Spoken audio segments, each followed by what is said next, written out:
生蛇有冇得預防？有冇咩預防方法呢？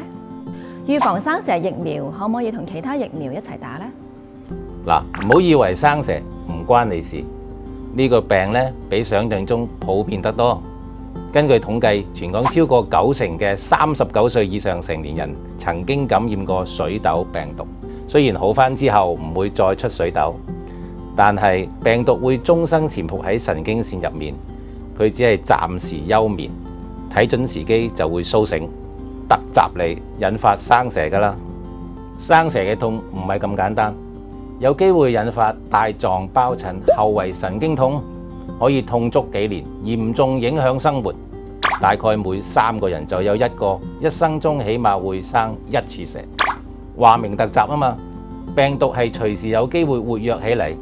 除咗係你年紀越嚟越大，年過50會容易生蛇之外，壓力大啦，有長期病患，例如糖尿病、腎病患者，又或者癌症患者，比蛇纏身嘅風險更加之高啊！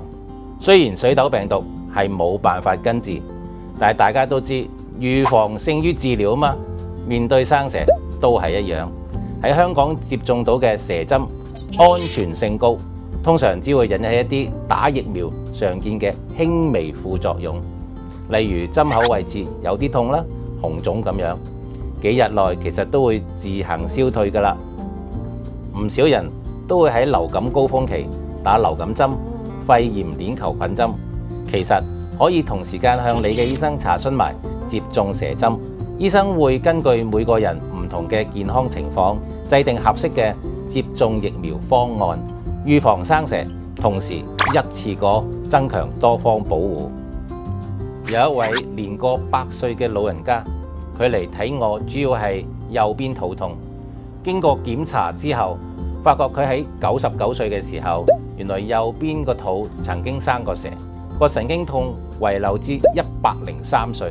仍然係比較嚴重，甚至乎影響佢個情緒同埋生活，令到佢又食唔到嘢，又長期要食止痛藥。